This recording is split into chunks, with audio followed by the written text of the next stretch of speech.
आज का हमारा लेक्चर पीजी सेमेस्टर 1 से संबंधित है, जो कि राजनीतिक सिद्धांत से है मुख्य रूप से। तो इसके पहले भी हम लोग कुछ राजनीतिक सिद्धांत के महत्वपूर्ण चैप्टर पे हम लोग चर्चा कर चुके हैं। इसी कड़ी के अंतर्गत आज हम लोग एक नए चैप्टर की ओर अपने लेक्चर को शुरू करने जा रहे हैं। तो आज का हमारा लेक्चर मुख्य रूप से राजनीति के परंपरागत दृष्टिकोण से संबंधित है।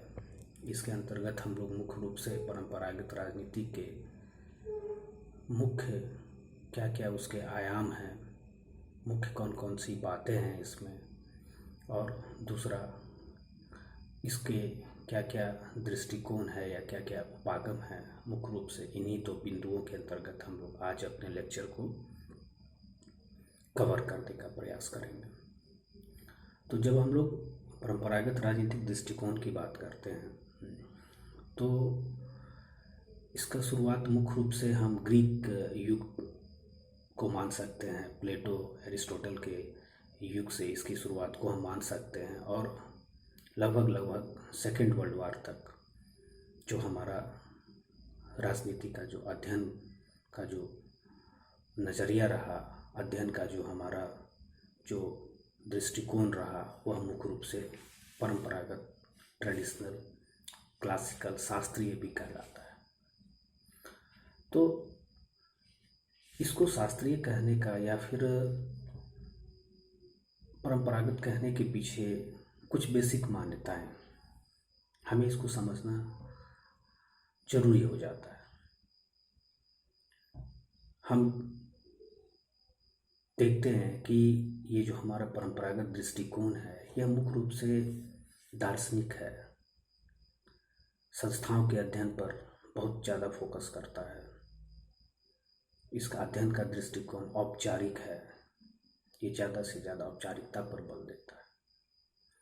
तो ये इसका मुख्य हमारा विजन रहेगा, इसको समझने का, इसको जानने का। और जहाँ तक इसके प्रतिपादकों का बात है तो उसमें प्लेटो, अरस्तु, संत Augustine, Thomas Aquinas, Locke, Rousseau, Kant, Hegel, Green आदि प्रमुख विचारक जो हैं ये माने जाते हैं। लेकिन ऐसा नहीं है कि आधुनिक युग में इस मान्यता को मानने वाले लोग नहीं हैं। आधुनिक युग में भी कई ऐसे विचारक हैं, कई ऐसे मान्यताकार हैं जो कि मुख्य रूप से परंपरागत दृष्टिकोण को ही अपने अध्ययन का केंद्र बनाते हैं।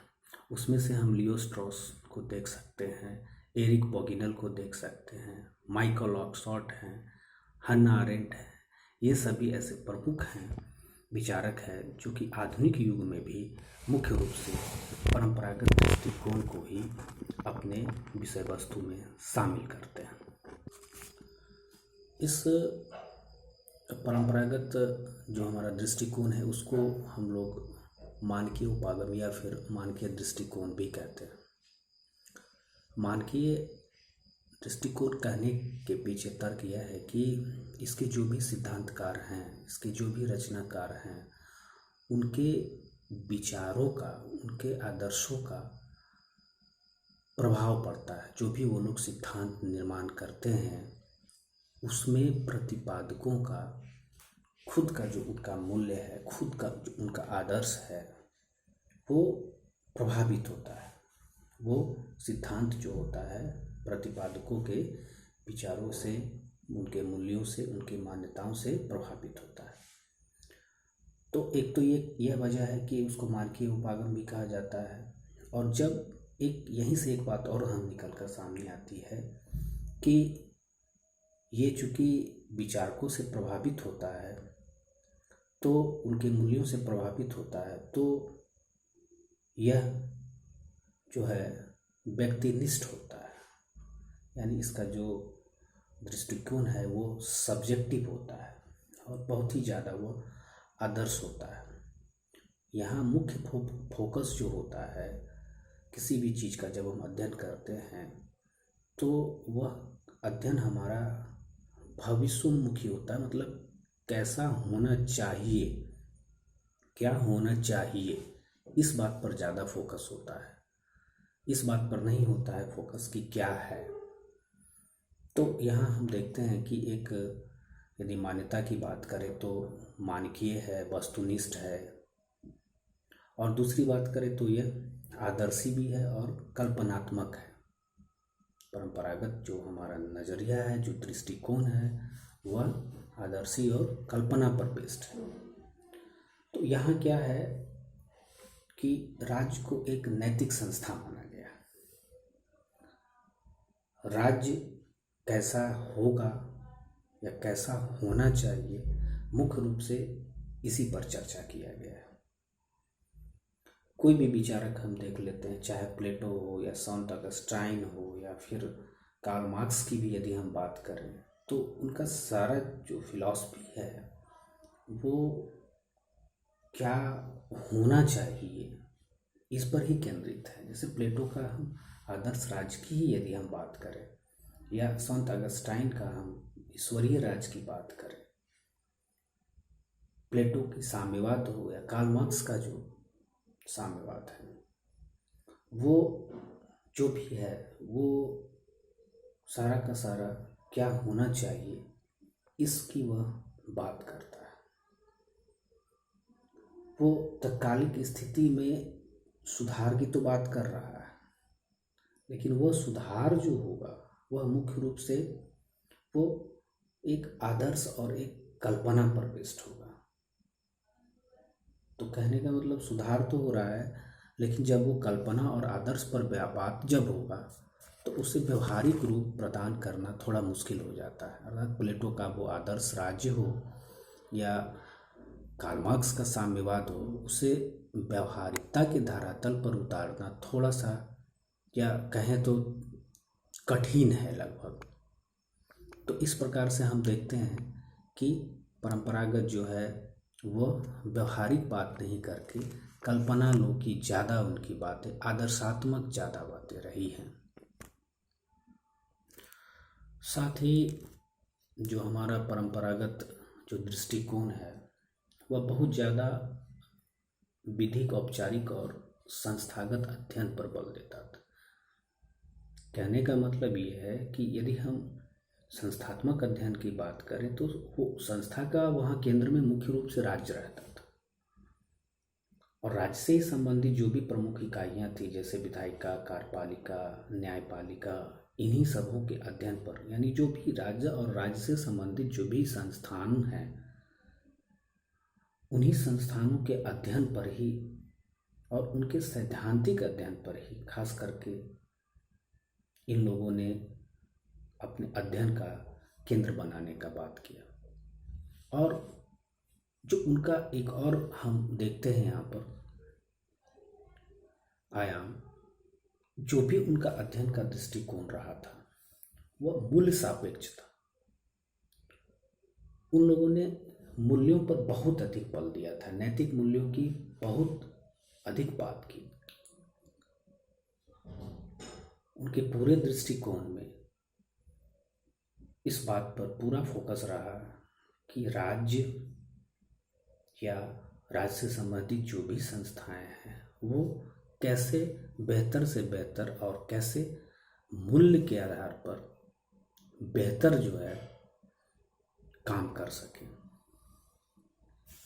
इस प्रकार हम देखते हैं कि उनका पूरा का पूरा फोकस जो है मूल्यों पर बहुत अधिक रहा था। साथ ही साथ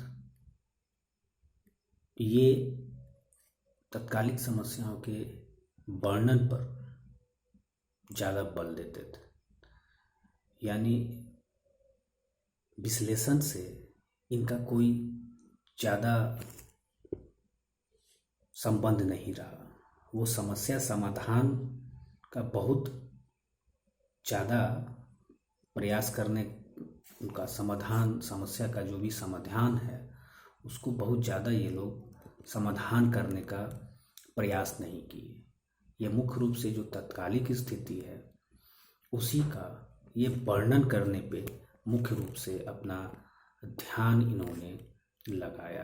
तो इस तरह से हम देखते हैं कि ये जो हमारा परंपरागत जो दृष्टिकोण है वो आदर्शी है, कल्पनात्मक है, वो मानकीय दृष्टिकोण है, वो ज़्यादा से ज़्यादा मूल्यों की बात कर रहा है, ज़्यादा से ज़्यादा औपचारिक संस्थानों के अध्ययन पर बल कर रहा है, और साथ ही साथ ये वर्णनात्मक है।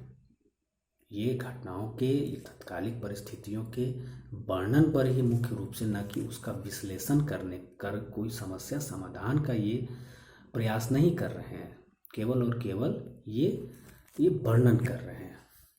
और एक और देखते हैं कि ये मुख्य रूप से जो प्लेटो या अरस्तु के ही समय में ये कहीं ना कहीं दर्शन शास्त्र से बहुत, और राजनीतिक विज्ञान की तो शुरुआत ही मुख्य रूप से इसी रूप में मानी जाती है। वो दर्शन शास्त्र से ही एक निकला हुआ सब्जेक्ट है, और बहुत अधिक दर्शन शास्त्र से वो प्रभावित रहा है। दर्शन शास्त्र से प्रभावित होने के ही वजह से उसका बहुत सारा जो दृष्टिकोण है वो मानकीय है, मूल्यों से प्रभावित रहा है। इस तरह से हम देखते हैं।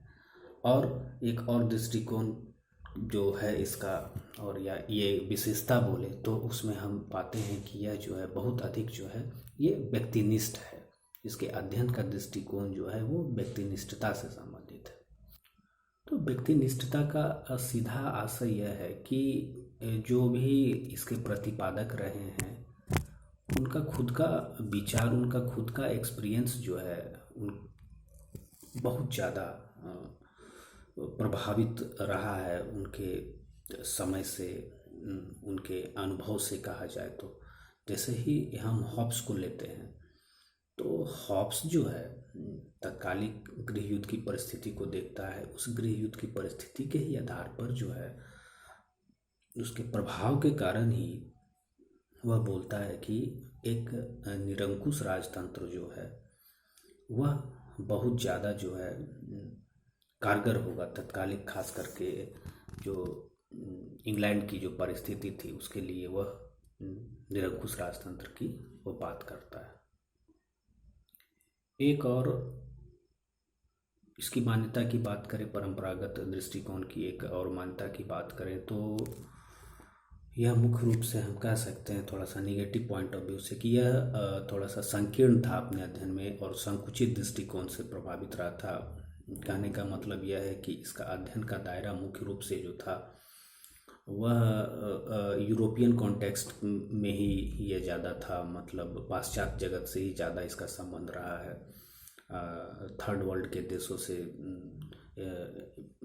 इसका इसका प्रभाव बहुत कम हम देखते हैं यहाँ के प्रति, इसका बहुत कम मतलब रुझान हम देखते हैं। इन देशों के अध्ययन को इसमें नहीं लाया गया था, इसके दायरे में नहीं लाया गया था। यह मुख्य रूप से जो है पाश्चात्य जगत के ही अध्ययन से प्रभावित रहा था। तो इस प्रकार हम कह सकते हैं कि यह पूरे विश्व के लिए नहीं था, केवल और केवल पश्चिमी जगत के लिए ही था। इस वजह से हम थोड़ा सा इसको संकुचित और संकीर्ण मानते हैं।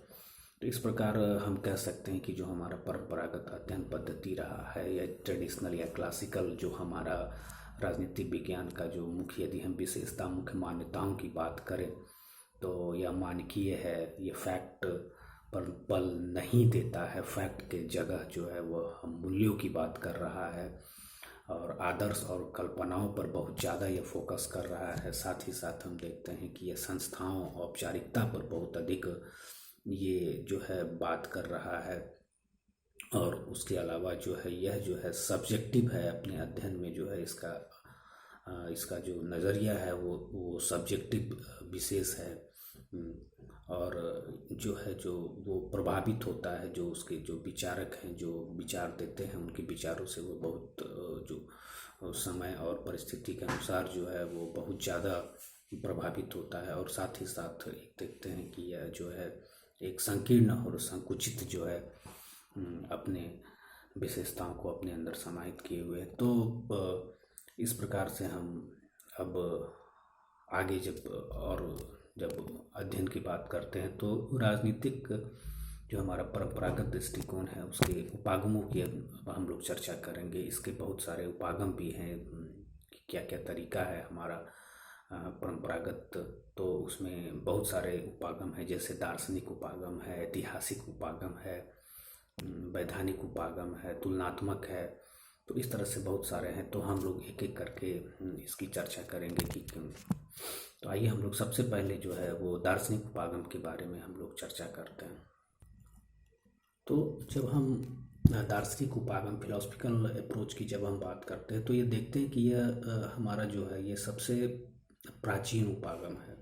राजनीतिक विज्ञान का मतलब अध्ययन करने का यह जो है सबसे जो है ये पुराना उपागम रहा है। खास करके ग्रीक जो फिलोसफर हैं प्लेटो अरस्तु जो हैं, इसको उन लोगों ने सबसे प्रमुखता से अपनाया था। कहने का मतलब कि प्लेटो हो, अरस्तु हो, उसके बाद भी जैसे रूसो हैं, हीगल हैं, इन लोगों ने भी इसको प्रमुखता से अपनाया था। और आधुनिक युग की बात करें तो आधुनिक युग में लियो स्ट्रॉस जो हैं वो सबसे इसके प्रमुख मान्यताकार हैं।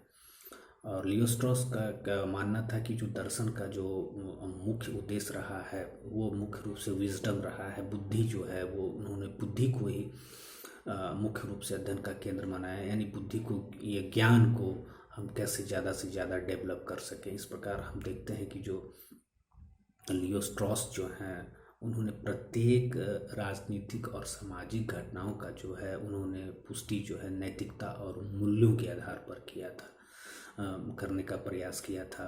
दूसरी बात यह है कि जो हमारा ये दार्शनिक उपागम है वह मुख्य रूप से समालोचना और पुनर्निर्माण की बात कर रहा है। मतलब जो भी हमारा तत्कालिक परिस्थिति है वो उसका वह क्रिटिसाइज करता है, फिर क्रिटिसाइज करने के बाद उसको रिकंस्ट्रक्शन करने का वो प्रयास करता है, रिकंस्ट्रक्ट करता है। जैसे हम लोग प्लेटो की ही बात करें तो प्लेटो जब वो न्याय की बात कर रहा है या आदर्श राज की, तो सबसे पहले वो जो तत्कालिक जो यूनान की परिस्थिति, एथेंस की जो परिस्थिति थी वह उसको आलोचना करता है वहाँ पर, और फिर जो है एक आदर्श राज की कल्पना करता है। तो जब वो यानी फिर से वो पुनर्निर्माण कर रहा है एक आदर्श राज की, तो और ये यहाँ आदर्श राज को जब हम देख रहे हैं उसका, तो वो फिर से वही एक लग रहा है कि एक प्रकार से वह जो है वो एक कल्पना की वो बात कर रहा है, वो व्यवहारिकता की बात नहीं कर रहा है, एक आदर्श की बात कर रहा है। तो इस प्रकार से जो भी हमारा ये दार्शनिक उपागम जो भी रहेगा हमारा, वो मुख्य रूप से कल्पना और आदर्श पर ही वो बात रहेगा। भले ही इसमें हम मुख्य रूप से समालोचना और पुनर्निर्माण को देखते हैं, लेकिन पूरा फोकस उसका कल्पना, आदर्श, नैतिकता, मूल्य, ये सब पर आधारित रहेगा। प्लेटो इसका सबसे बेस्ट एग्जाम्पल है, और प्लेटो को तो राजनीतिक दर्शन का पिता भी माना जाता है इसीलिए। और दूसरा अध्ययन जो हमारा उपागम है वो मुख्य रूप से ऐतिहासिक दृष्टिकोण, हम लोग इसको जानते हैं। ऐतिहासिक दृष्टिकोण को देने वाले में जैसे मैकियावेली, एडमंड बर्क हैं, जीन बोदा हैं, मॉन्टेस्क्यू हैं, ये सब इसको मुख्य रूप से इन्होंने है अपनाया। और इसकी सबसे अच्छी व्याख्या सेवाइन ने किया है। सेवाइन ने इस पद्धति को बहुत प्रमुखता से अपनाया है। और सेवाइन का मानना था कि जो भी राजनीतिक सिद्धांत, जो भी हमारा राजनीतिक सिद्धांत होता है उसका जो जन्म होता है वह सामाजिक और आर्थिक संकटों के परिणाम, मतलब जो भी राजनीतिक सिद्धांत का जो भी हम निर्माण करेंगे, कोई भी राजनीतिक सिद्धांत हो, वह मुख्य रूप से हमारा सामाजिक और आर्थिक संकटों के ही परिणाम स्वरूप होता है। मतलब जो भी हम राजनीतिक सिद्धांत हैं, यदि हम उसको खोजें तो ऐतिहासिक रूप से खोजने का हम प्रयास करते हैं, तो कहीं ना कहीं उसके लिए हम सामाजिक और आर्थिक संकट को ही इतिहास के घटनाक्रम में मुख्य रूप से जोड़ने का प्रयास करते हैं। मतलब जो भी हमारे सामने सिद्धांत है वह कहीं ना कहीं इतिहास से प्रभावित रही है। तो इस प्रकार से हम देखते हैं कि सेवाइन जो हैं वो ये कह रहे हैं कि हम वर्तमान में भी किसी समस्या का यदि हम सॉल्यूशन चाहते हैं, समाधान चाहते हैं, तो उसके लिए हमें इतिहास का अध्ययन करना पड़ेगा, और वहीं से हम एक प्रकार से सीख लेते हुए जो है किसी भी सिद्धांत का या किसी भी समस्या का वर्तमान परिप्रेक्ष्य में उसका समाधान हम करने का प्रयास करेंगे। तो जॉर्ज सेवाइन का मानना था कि जब हम ऐतिहासिक उपागम की बात करते हैं तो मुख्य रूप से इसमें हम 3 चीज़ों को प्रमुखता से हम देखने का प्रयास करेंगे। एक तो उसमें जो है हमारा एक खास टाइम पीरियड का होना बहुत ज़रूरी है।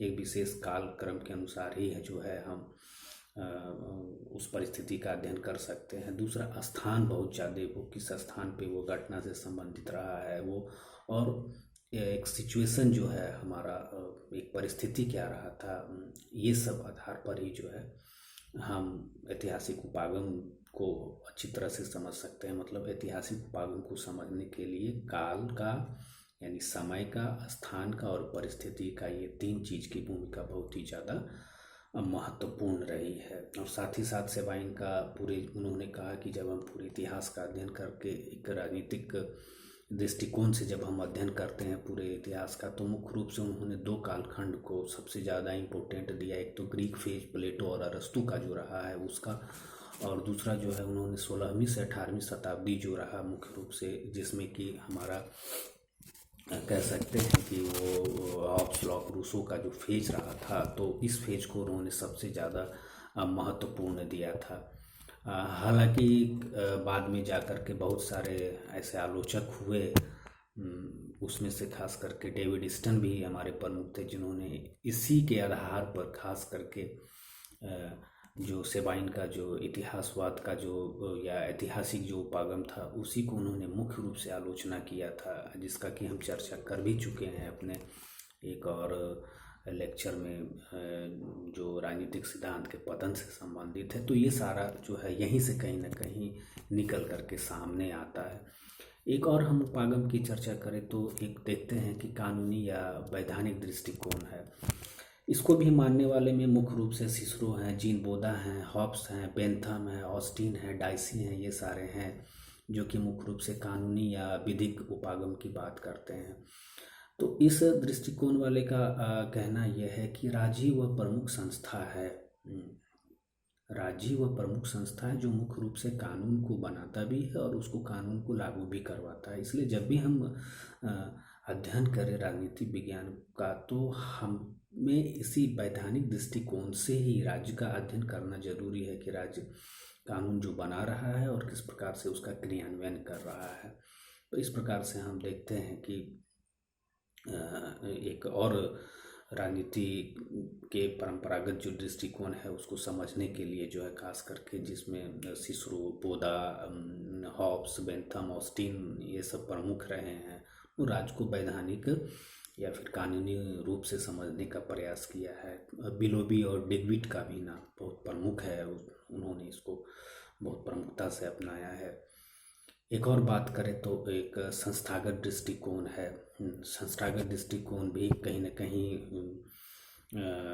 जो है मुख्य रूप से राज्य की जो विभिन्न संस्थाएं जो रही है, खास करके राज्य हो, विधायिका हो, कार्यपालिका, न्यायपालिका जो है, राजनीतिक दल वगैरह, ये सब जो भी मतलब जो प्रमुख प्रमुख संस्थानें रही हैं, उसी के अध्ययन को जो